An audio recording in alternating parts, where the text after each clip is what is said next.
Hello YT family, నేనైతే ఈరోజు productive morning shoot అయితే చేద్దామని అయితే అనుకుంటున్నాను. This is Sunday. ఈరోజు ఏబీకి అయితే డ్యూటీ ఉంది, స్పెషల్ డ్యూటీ. సో వెళ్ళాడనమాట. వెళ్ళే ముందే రైస్ అయితే పెట్టేసి వెళ్ళాడు. ఇంకా మేమైతే 10కి లేచాము. చాలా ఏందో మగతగా ఉంటే ఇంకా పడుకునేసినాను. బుడ్డు లేచినాడు. ఇలా చూసి వస్తే అన్నం అయిపోయి ఉంది. ఇంకా ఆఫ్ చేసేసి బ్రష్ చేసి మేము ఏంటంటే ఒక నైట్ వండుకునింది మార్నింగ్ తింటామని చెప్పాము కదా, అయితే నైట్ పచ్చడి చేశాను. ఇంకా అది మార్నింగ్ తినేసాను. ఈరోజు సండే కాబట్టి ఇంకా ముందు రోజు ఉన్న బట్టలన్నీ మడత పెట్టేసి నేను నైట్ చేసిన పచ్చడి వేసుకొని మొత్తం తినేసినాను అనమాట. ఇంకా బట్టలు తీసి అన్నీ మడత పెట్టుకొని ఇంకా ఇల్లంతా క్లీన్ చేసుకున్నాను. ఇల్లు మార్నింగ్ అయితే క్లీన్ చేయలేదు, మధ్యాహ్నం నుంచి అయితే చేశాను. అందుకే మార్నింగ్ షూట్ చేయలేదన్నమాట. జస్ట్ ఏబీ లేయంగానే ఊడ్చేస్తారనమాట. ఇంకా తను వచ్చినప్పుడు నేను ఇంకా వీడియో తీయలేను కదా, అప్పుడు నిద్రలో ఉంటా. ఇంకా అప్పటికప్పుడు అనుకొని అయితే నేను వీడియో షూట్ చేయడం జరిగింది. చాలా అంటే చాలా బట్టలు ఉన్నాయి.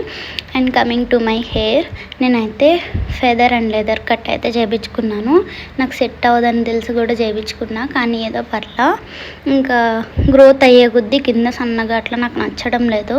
నేను ఈవెన్గా ఉండేలాగా హెయిర్ అయితే పెంచుకుంటానన్నమాట బాగా. ఇంకా ఏం చేస్తాం, అయిపోయింది కదా. ఇంకా బట్టలన్నీ తీసి వాటిని మడత పెట్టేటప్పటికి 11:30 అయిపోయింది. ఇంకా వెళ్ళి చికెన్ తీసుకొని వచ్చానమాట. చికెన్ తీసుకొని వచ్చి మ్యాగ్నేట్ చేసి పక్కన పెట్టాను. అండ్ నెక్స్ట్ బట్టలు అయితే అన్నీ సర్దుకొని పెట్టాను. బట్టలు సర్దుకున్న తర్వాత అంటే రెయినీ సీజన్ వస్తుంది కదా, అవన్నీ పక్కన పెట్టుకున్నా. సమ్మర్వి పక్కన పెట్టా, వింటర్వి పక్కన పెట్టా. ఈలోపు బుడ్డు అమ్మ అని పిలిచాడు. అమ్మో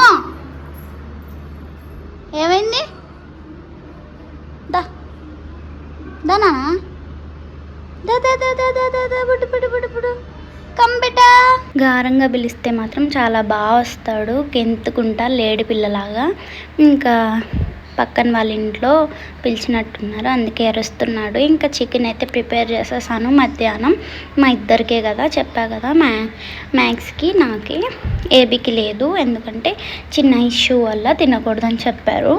ఇంకా ప్రిపేర్ చేసుకొని నేను మళ్ళీ మధ్యాహ్నం తినేసి అయితే పడుకున్నాను. ఇంకా అమ్మ వచ్చింది. ఇది 1 week back video. Voice over ఇవ్వడం అమ్మ ముందు నాకు చాలా షై, అండ్ వీడియో తీయడం కూడా షై. ఇంకా అమ్మ వచ్చిన తర్వాత వీడియోస్ కూడా షూట్ చేయలేకున్నాను. పెడతాను వీడియోస్ అయితే షూట్ చేసి. అమ్మ మా స్టైల్లో మటన్ కర్రీ వండుతుంది, అయితే అది కూడా పెడదామని అయితే అనుకుంటున్నాను. ఇఫ్ పర్లేదు అంటే పెడతానన్నమాట. ఇంత ఈ వీడియో మీకు నచ్చింది అనుకుంటున్నాను. ఇఫ్ నచ్చితే please do like, share and subscribe. Bye.